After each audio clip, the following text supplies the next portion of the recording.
Sayyidina Ali bin Abi Thalib radhiyallahu an pernah berkata, orang-orang yang suka berkata jujur, dia akan mendapatkan 3 hal. Yang pertama, dia akan dapatkan kepercayaan dari orang-orang. Yang kedua, dia akan dapatkan cinta dari orang-orang. Dan yang ketiga, dia akan dapatkan kehormatan. Gitu, Fit.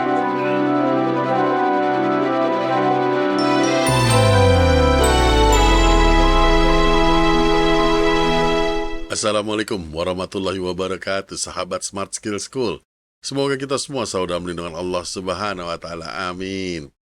Ya sahabat, tanpa berlama-lama lagi, langsung kita sapa Ustadz kita, Ustadz Adi Warman Azwar Karim. Ustadz, Assalamualaikum, apa kabar? Waalaikumsalam warahmatullahi wabarakatuh. Sehat, berkah, bahagia, ya Allah, amin. Amin, Alhamdulillah Ustadz.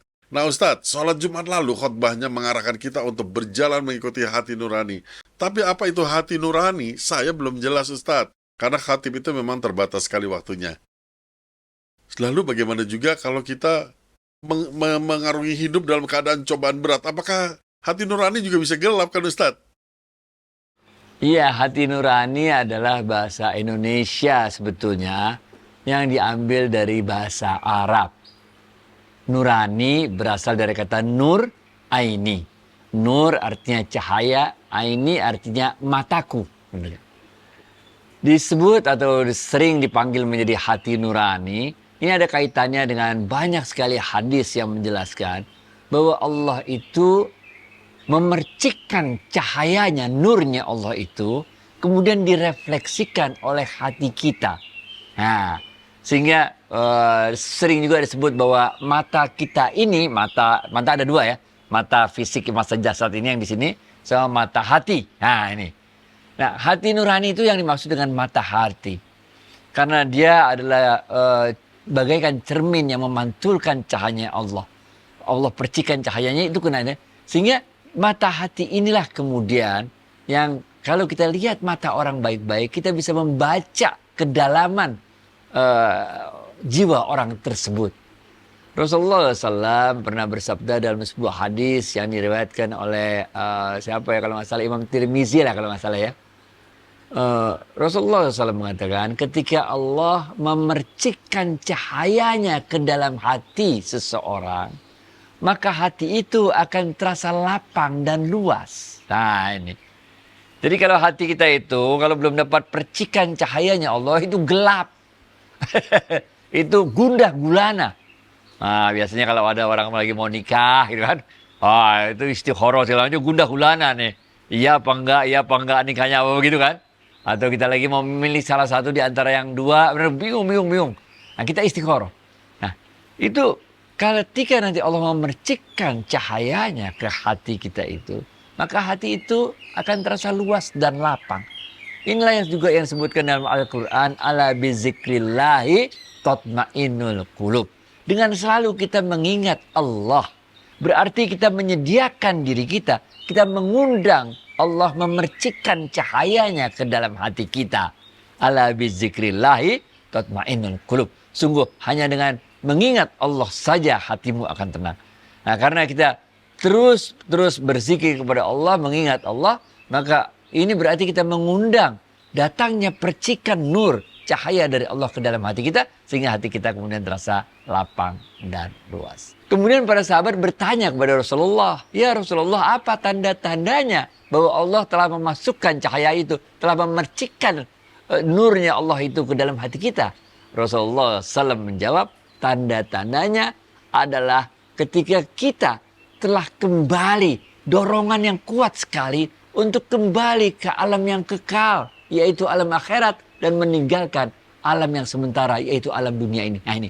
Jadi kalau kita udah punya kecenderungan jiwa untuk mendekatkan diri kepada Allah, bersiap-siap menghadapi alam akhirat dan meninggalkan alam dunia, ini tanda yang pertama. Yang kedua kata Rasulullah SAW, tanda-tandanya adalah kita bersiap-siap menjemput, menunggu datangnya kematian. Sebelum kematian itu datang. Ini tanda yang kedua. Rasulullah SAW kemudian mengajarkan kepada kita sebuah doa. Ini doanya disuruh nih. Apa doanya? Rasulullah SAW mengajarkan, ya Allah, terangilah hati kami. sebagaimana engkau menerangi alam jagat raya ini selamanya dengan sinar surya dan rahmatmu, dengan sinar matahari dan rahmatmu ini. Jadi kita minta kepada Allah agar Allah menerangi hati kita. Sebagaimana Allah menerangi bumi kita ini dengan cahayanya matahari dan dengan rahmatnya Allah. Inilah sebetulnya yang dijelaskan lebih lanjut oleh Syekh Abdul Qadir Jailani dalam kitabnya Sirul Asrar. Apa beliau katakan? Syekh Abdul Qadir Jailani mengatakan bahwa Allah memberi kita dua mata. Yaitu mata kasar, ini namanya mata kasar. Dan mata halus. Ini yang kita sebut tadi dengan hati nurani atau mata hati. Atau mata ruh. Atau dalam istilahnya lagi, Syekh Abdul Qadir Jailani mengatakan inilah yang disebut dengan basyirah. Nah, kita masuk pada bab basyirah sekarang. Dengan basyirah ini, dengan mata hati kita ini, mata ruh kita ini, karena ini adalah cermin dari percikan cahayanya Allah, maka ada dua hal yang bisa kita lihat. Yang pertama, orang-orang melihat kita itu sebagaimana yang disampaikan oleh Sayyidina Ali bin Abi Thalib radhiyallahu anhu. Karena kita dengan hati yang bersih, yang jernih, kita selalu bersikap jujur. Dan dengan sikap jujur itu, cahayanya Allah, nurnya Allah itu terpancar dari mata kita. Oke? Sehingga pertama kita akan dapatkan orang percaya sama kita. Ini, men. Yang kedua, orang cinta sama kita. Karena kita memancarkan cahaya dari yang maha cinta. Yang maha pemilik cinta, yang maha kasih, maha rahman, maha rahim, maha rahmat. Benar gak? Sehingga orang tertarik. Sebagaimana tertariknya laron mendatangi cahaya. Itu. Oke, cahaya itu kayak laron. Semua ngumpul ke kita tuh. Yang kedua, cinta. Dan yang ketiga adalah kehormatan. Karena yang kita pantulkan dari hati kita itu adalah cahaya dari yang maha agung. Maka orang pun ngelihat kita. Ini gabungan antara tiga hal itu. Pertama, ini kalau ini orang benar-benar jujur banget jadi orang. Jadi orang pada percaya sama kita. Yang kedua, kita memancarkan cahaya cintanya Allah. Dan yang ketiga, kita memancarkan cahaya keagungannya Allah. Sehingga kita dapat tiga hal itu menurut Sayyidina Ali bin Abi Thalib. Syekh Abdul Qadir Jailani kemudian mengatakan, mata kasar bisa melihat hal-hal yang kasar. Tapi untuk bisa melihat yang gaib, tidak bisa menggunakan mata kasar kita ini.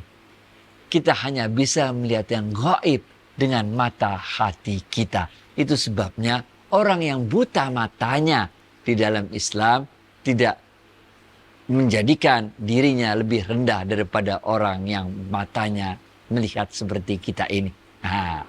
Karena bisa jadi orang itu matanya buta, tapi mata hatinya terang benderang, diperciki oleh cahayanya Allah.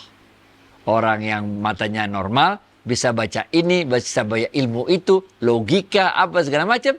Tapi orang yang buta matanya bisa jadi dia mata hatinya jauh lebih tajam. Karena matanya tidak dikotori melihat yang maksiat-maksiat. Ketika kita membiasakan diri, ini adanya di Imam Ghazali kalau ini.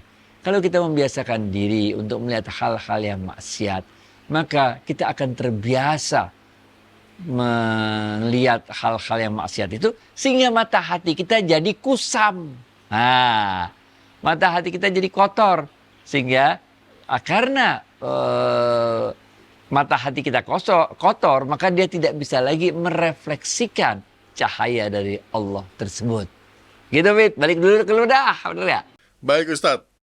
Dalam kehidupan yang penuh tantangan dosa ini, bagaimana cara kita menjaga hati nurani agar tidak kotor, Ustadz? Nah, kalau kita masih merujuk pada kitabnya Sirul Asrar yang ditulis oleh Syekh Abdul Qadir Jailani, beliau mengatakan, lah kita kan nggak buta matanya, kita bisa ngelihat. Jadi mau nggak mau ya kita ngelihat juga yang maksiat-maksiat, benar nggak? Nah, kata Syekh Abdul Qadir Jailani, bertaubatlah. Dengan taubat itu, kemudian kita membersihkan lagi mata batin kita, mata roh kita. Syekh Ibnu Athaillah. Sekarang Syekh Ibnu Athaillah dalam kitabnya Al-Hikam, beliau mengatakan, tanda-tanda mata hati kita ini udah mati. Tanda-tanda hati nurani udah mati. udah nggak punya hati nurani itu orang kan suka orang ngomong gitu ya. Syekh Ibnu Athaillah mengatakan dalam kitab Al-Hikam, tanda-tandanya hati nurani kita atau basyirah kita mati itu adalah ketika kita sangat gigihnya, sangat semangatnya untuk mencari sesuatu yang sudah dijamin oleh Allah. Apa itu? Rezeki. Ngotot banget kita nyari rezeki. Padahal rezeki itu udah dijamin oleh Allah. Dan pada saat yang sama kita lalai terhadap apa-apa yang telah diwajibkan Allah kepada kita.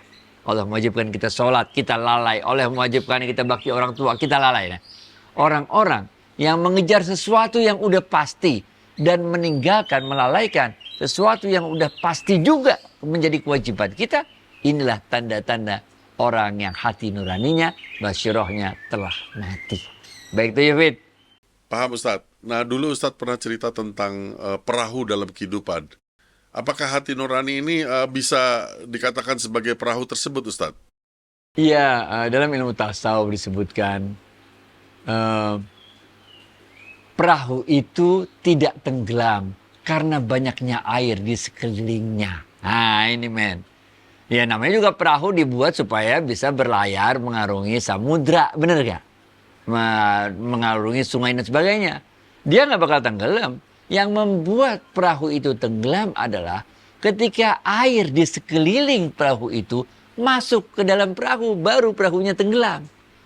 Artinya dalam ilmu tasawuf disebutkan, dunia ini ya kayak begini, pusing kita mau mikirin karena ini yang otak kita kagak nyampe, men. Allah yang ngatur dunia ini.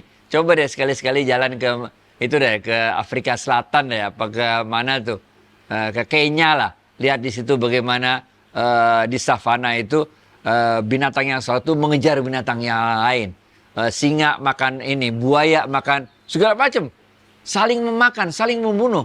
Dan di situ kita hanya boleh nonton, nggak boleh intervensi, nggak boleh nembak, nggak boleh ngelarang tuh singa makan, buaya makan, nggak boleh. Nah, coba kita pikirin bagaimana tuh. Ini kan kasihan dong, kasihan. Enggak, emang begitu. Udah kita nontonin aja deh bagaimana caranya Allah. Begitu juga dengan kehidupan kita. Kita pusing mikirinnya kok begini. Kok ini begini, kok ini begitu, ini nggak beres, itu nggak beres. Itu semua pusing. Buat kita pusing karena kita tidak punya kemampuan untuk mengaturnya. Karena kita tidak punya pengetahuan tentang apa yang akan terjadi di balik itu semua. Nah, oleh karena itu dalam ilmu tasawuf disebutkan, jangan sampai semua kekacauan yang terjadi di dunia ini membebani diri kita. Sehingga kita playing God. Kita mau bertindak seakan-akan seperti Tuhan yang mengatur semuanya, nggak bisa. Nah, kalau kita tetap menjaga hati kita ini, diri kita ini berjalan sesuai dengan jalannya Allah, sebagaimana yang disampaikan oleh Rasulullah SAW tadi, tanda-tandanya ketika kita sudah mendapat percikan hati dari Allah itu, percikan nur dari Allah itu adalah pertama kita meninggalkan, kita ingin mendekat kepada dunia yang kekal, yaitu akhirat. Dan kita menjauh dari dunia yang sementara ini. Kemudian kita bersiap-siap menanti datangnya kematian sebelum kita mati. Gitu, Fit. Luar biasa Ustadz. Semoga tausiah ini bisa membantu kami dan para sahabat Smart Skill School dalam menjalankan hidup kami. Baik Ustadz, terima kasih atas waktu dan tausiahnya. Assalamualaikum warahmatullahi wabarakatuh. Waalaikumsalam warahmatullahi wabarakatuh.